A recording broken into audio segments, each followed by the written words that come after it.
Hi friends, welcome to digital tech world channel. Friends, ఈరోజు మనం SAR command గురించి నేర్చుకుందాం. SAR command system activity report అంటే పేరులో నుండి మనకి సిస్టంలో ఏమేమి యాక్టివిటీస్ జరుగుతాయో వాటికి సంబంధించిన రిపోర్ట్స్ ఈ ఎస్ఏఆర్ కమాండ్లో ఉంటాయన్నమాట. ఓకే, సిస్టంలో ఏమేమి ఉంటాయి మనకి జనరల్గా CPU, RAM, file system, block devices, network, వీటికి సంబంధించిన రిపోర్ట్స్ మనకి ఎస్ఆర్ కమాండ్ యూజ్ చేసి తెలుసుకోవచ్చు. సిపియు ఎంత యూటిలైజ్ అయింది, ర్యామ్ ఎంత యూటిలైజ్ అయింది, నెట్వర్క్ బ్యాండ్ విడ్త్ ఎంత ఉంది, ఫైల్ సిస్టమ్ ఎంత రీడ్ అవుతుంది, ఎంత రైడ్ అవుతుంది. ఓకే, ఐఓ స్టాటిస్టిక్స్ తెలుసుకోవచ్చు అనమాట. ఓకే, నా సిస్టంలో ఎస్ఆర్ అనేది ఆల్రెడీ ఇన్స్టాల్ అయింది, మీకు లేకపోతే ఇన్స్టాల్ చేసుకోండి. ఇప్పుడు నా సిస్టంలో ఏ వర్షన్ అని తెలుసుకోవడానికి SAR-V.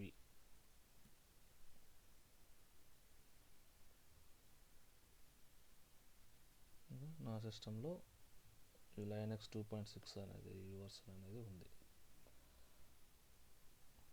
ఓకే, నా సిస్టంలో ఏ ప్యాకేజ్ ఇన్స్టాల్ అయిందో తెలుసుకోవడానికి ఏమి చేస్తాము, RPM -QA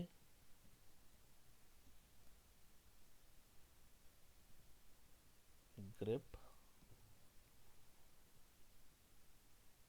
systat.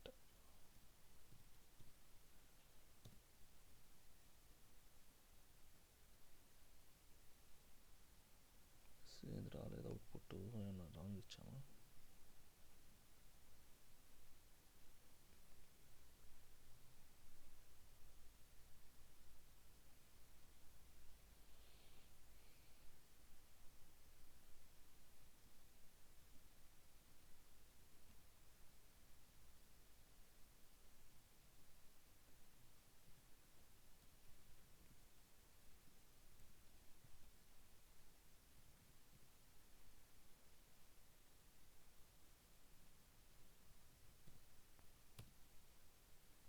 Spelling mistake ఇచ్చాము ఇందాక, SOS systat. ఓకే, ఈ కమాండ్ యూజ్ చేసుకొని మనం నా సిస్టంలో ఏ వర్షన్ ప్యాకేజ్ ఇన్స్టాల్ అయింది తెలుసుకుందాం.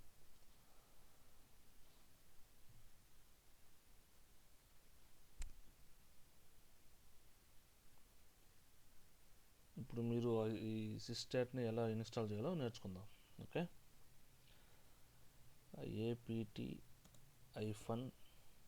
apt-get install systat. ఓకే, ఈ కమాండ్ యూజ్ చేసుకొని మనం ఈ సిస్టాట్ ఈ SAR కమాండ్ ఎలా ఇన్స్టాల్ చేయాలో ఈ కమాండ్ ద్వారా ఇన్స్టాల్ చేయొచ్చు. ఇది మనకి ఉబుంటూ ఖాళీలో వర్క్ అవుతుంది. ఒకవేళ మీరు రెడ్ హాట్ కానీ CentOS వాడుతుంటే ఏమి యూజ్ చేస్తాం, yum install SOS systat. Okay, install ద్వారా మనం ఇన్స్టాల్ చేసుకోవచ్చు. ఓకేనా, అర్థమైందా? ఇప్పుడు మనం SAR కమాండ్ గురించి నేర్చుకుందాం. SAR-, మనకేమేమి ఉంటాయి అనుకున్నాం. ముందు CPU గురించి తెలుసుకుందాం. SAR-U 1,3 ఈ కమాండ్ మనం ఎగ్జిక్యూట్ చేస్తే చూడండి, మనకి ఇక్కడ ఎవ్రీ 1 సెకండ్కి ఈ రిపోర్ట్ అనేది జనరేట్ అవుతుంది. Okay, 1,3 1 second 3 times. మీకు ఇంకా అర్థం కావాలంటే చూడండి, SAR-U, 5,3 ఇస్తున్నాయి. అంటే ఇప్పుడు ఎవరి 5 సెకండ్ 3 టైమ్స్ వస్తుంది.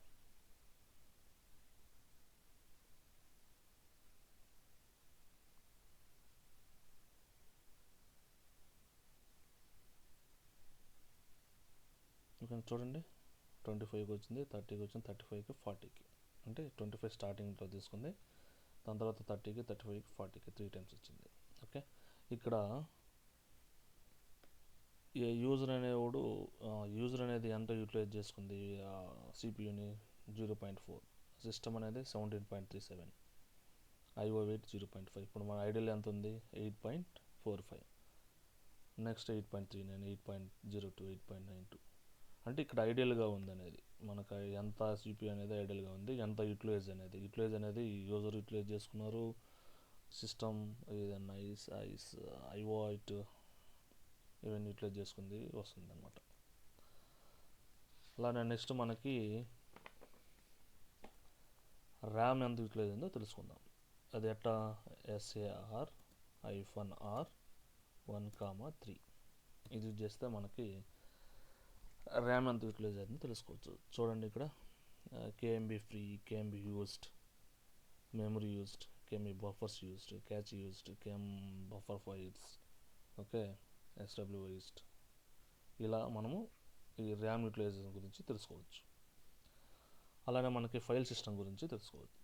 SAR -F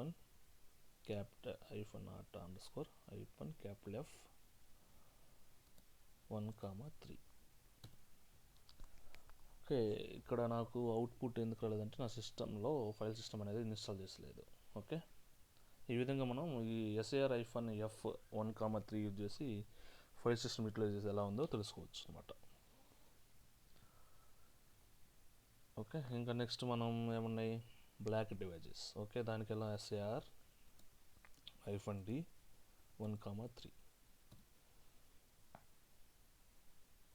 చూడండి ఇక్కడ వచ్చిందా? Right per second, read per second, TPSలో మనకి బోత్ ఉంటాయి అనమాట, రీడ్ అండ్ రైట్, సిస్టాల్ యూటిలైజెస్. ఓకే, ఇలా మనకి డీటెయిల్ రిపోర్ట్ వస్తుంది అనమాట దీంట్లో -D 1,3లో. నెక్స్ట్ మనం ఏం చూద్దాం? IO stat. ఓకే,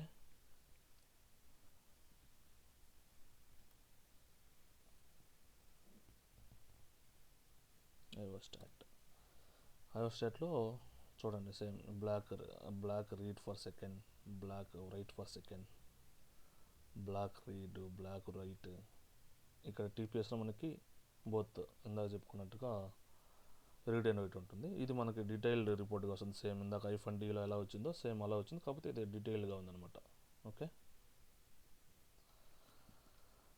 నెక్స్ట్ ఇంకేమున్నాయి మనకి? MPStat,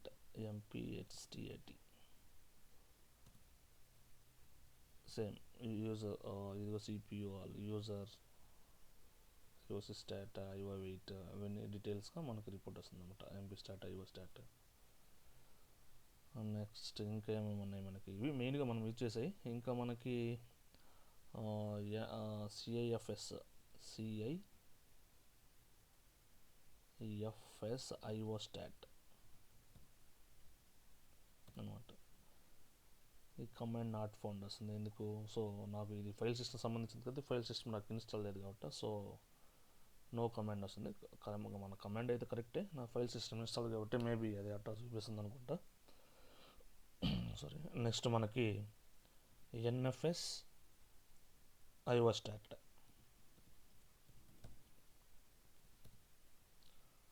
సో ఇది కూడా కమాండ్ నాట్ ఫౌండ్ వస్తుంది. ఎందువలన అంటే మనకు ఫైల్ సిస్టమ్ ఇన్స్టాల్ లేదు కాబట్టి. ఓకే, ఇవి మనం రియల్ టైంలో యూజ్ చేసే కమాండ్స్. మనకు రియల్ టైంలో హండ్రెడ్స్ ఆఫ్ సిస్టమ్స్ ఉంటాయి కదా, కాబట్టి మనం ఇప్పుడు అవి 100 సిస్టమ్స్ మనం మానిటర్ చేస్తూ కూర్చోలేం కదా, అందుకని మనకు పర్టికులర్ టైంలో మనకు రిపోర్ట్ కావాలంటే ఒక 10 days మనకు రిపోర్ట్ అవసరం ఉంది. ఆ రిపోర్ట్ చేయాలంటే ఎలా చేస్తాం? SAR లాగ్ చేసుకొని చేస్తాం అనమాట. ఈ SAR లాగ్స్ అనేవి ఎక్కడ ఉందామో ఇప్పుడు తెలుసుకుందాం. ఎక్కడ ఉంటాయి అవి? CD space var space log CSA అనే ఫోల్డర్లో మనకి ఈ SAR లాగ్స్ ఉంటాయి అనమాట. చూడండి ఇప్పుడు ls-ltr ఇద్దాం. లాగ్స్ అన్నీ వచ్చినాయా? ఇగో చూడండి ఇక్కడ ఈ SA01, SA30, SA25 అంటే దాని అర్థం ఏంటంటే SA01 అంటే ఈరోజు డేట్ 10th అది October 1 కదా, అందుకని SA01 ఉంది. ఇది September 30, ఇది ఎస్టర్డే, ఇది డే బిఫోర్ ఎస్టర్డే, అంటే డే బిఫోర్ ఎస్టర్డే నేను ఓపెన్ చేయలేదు కాబట్టి లాస్ట్ September 25 నా సిస్టమ్ ఆన్ చేస్తున్నా, అది జనరేట్ అయి ఉంటుంది. ఓకే, ఇప్పుడు మనము ఎలా రీడ్ చేయాలి ఈ SA30, SA01, SA30 అనేది ఎలా రీడ్ చేయాలి మనం చెప్పండి. జనరల్గా ఫైల్ ఎట్ రీడ్ చేస్తాం, క్యాట్ యూజ్ చేసి SA01 ఇస్తాం, అంతే కదా. ఇది ఇచ్చేయండి రాదు, ఎందుకని ఇది ఈ ఫైల్ వేరే లాంగ్వేజ్లో ఓపెన్ అవుతుంది, ఇది మనకు అర్థం కాదు. సో మనకి ఇది ఓపెన్ చేయాలంటే కమాండ్ ఉంది, ఆ కమాండ్ SAR-F SA01.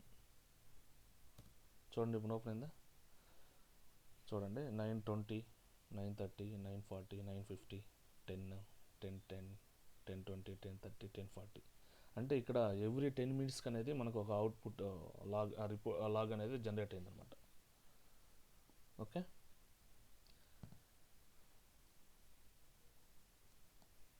అంటే ఇక్కడ ఈ లాగ్ బేస్ చేసుకుని ఏ టైంలో మనకి యూటిలైజెస్ ఎక్కువ ఉందో తెలుసుకోవచ్చు అనమాట.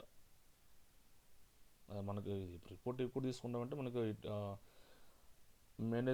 మనకు రిక్వైర్మెంట్ మేనేజ్మెంట్ మనకి ఈ టైంలో మనకు రిపోర్ట్ కావాలన్నప్పుడు మనం SAR లాగ్ ఫైల్లోకి వెళ్ళి చెక్ చేసి అప్పుడు మనము యూటిలైజేషన్ ఎంత ఉందనేది ఆ ఫైల్ యూజ్ చేసి చూస్తామన్నమాట. ఓకే, ఈ లాగ్స్ మనకి ఎలా జనరేట్ అవుతాయి, ఎక్కడ జనరేట్ అవుతాయి, ఎలా రీడ్ చేయాలో తెలుసుకున్నాం కదా. ఇప్పుడు మనం తెలుసుకోవాల్సింది ఏంటంటే లాగ్స్ ఎవ్రీ 10 minutesకి ఎలా క్రియేట్ అవుతున్నాయి, అంతే కదా. ఎవరు క్రియేట్ చేస్తున్నారు ఇవి, మనం చేయట్లేదు కదా మాన్యువల్గా, అంటే ఆటోమేటిక్గా అవుతుంది. ఎలా అవుతుందో ఇప్పుడు తెలుసుకుందాం. ఈ లాగ్స్ అనేవి cron.t అనే ఫైల్లో డిఫైన్ చేసి ఉంటుంది అనమాట. చూడండి, అది ఆ ఫైల్ ఎక్కడ ఉంటుందంటే C8 cat etc ఫోల్డర్లో cron.d అనే ఫైల్ ఉంటుంది. cron.dలో ఏముంటుంది మనకి systat. ఓకే, చూసారా ఇక్కడ ఇది 10 *10 అంటే *10 అంటే మనకి ఇక్కడ ఏముంది, ఎవ్రీ 10 minutesకి ఒక అవుట్పుట్ అనేది మనకి ఆ SAR లాగ్లో జనరేట్ అవుతుంది అనమాట. నెక్స్ట్ చూడండి 50, ఇక్కడ నెక్స్ట్ కామెంట్ ఉంది, generate daily summary of process. Okay, daily summary కావాలంటే మనకి దీని అర్థమైంది 53 అంటే 53 minutes అని కాదు, ఎవ్రీ 53 minutes అని కాదు, ఇది 23 అంటే 11 ఎవ్రీడే ఎట్ 11:53కి మనకు ఒక అవుట్పుట్ వస్తుందన్నమాట. చూడండి ఇక్కడ టైం 23:53 అంటే నైట్ మనకి 11:53కి ఒక అవుట్పుట్ అనేది జనరేట్ అవుతుంది అనమాట. ఇది మీకు ఈ డిస్క్రిప్షన్లో ఇస్తాను మీకు ఈ 10/7 అనేది. ఓకే, ఇది ఇక్కడ మనకు డిఫాల్ట్గా క్రియేట్ అయ్యింది, నువ్వు చేయలేదు, నేను చేయలేదు. ఓకే, ఇన్ కేస్ మనకు పర్టికులర్ టైంలో రిపోర్ట్ జనరేట్ కావాలంటే, అంటే పర్టికులర్ టైం మీన్స్ ఇప్పుడు ఎవ్రీ 10 minutesకి జనరేట్ అయింది కదా, నాకు వద్దు, నాకు ఎవ్రీ 20 minutes కావాలంటే మనం ఇక్కడ ఇది ఉంది కదా, ఈ file cat etc cron.d systat మనం డిఫైన్ చేయాలన్నమాట. ఇప్పుడు ఇక్కడ 10 minutes కాబట్టి మనం ఇచ్చాం స్టార్, అంటే మనం ఇలా జనరేట్ అయింది *10 ఇచ్చాం కదా, సేమ్ అట్నే *15 ఇస్తామంటే ఎవ్రీ 15 minutesకి మనకు ఒక అవుట్పుట్ కావాలన్నమాట. అలా మనము అది డిఫైన్ చేసుకోవచ్చు. ఓకే, మనం ఇక్కడ SAR కమాండ్ గురించి నేర్చుకున్నాం. ఫ్రెండ్స్, మీకు నచ్చితే లైక్ చేయండి, కామెంట్ చేయండి, మీ ఫ్రెండ్స్కి షేర్ చేయండి, సబ్స్క్రైబ్ చేసుకోవటం మర్చిపోవద్దు. Thanks for watching.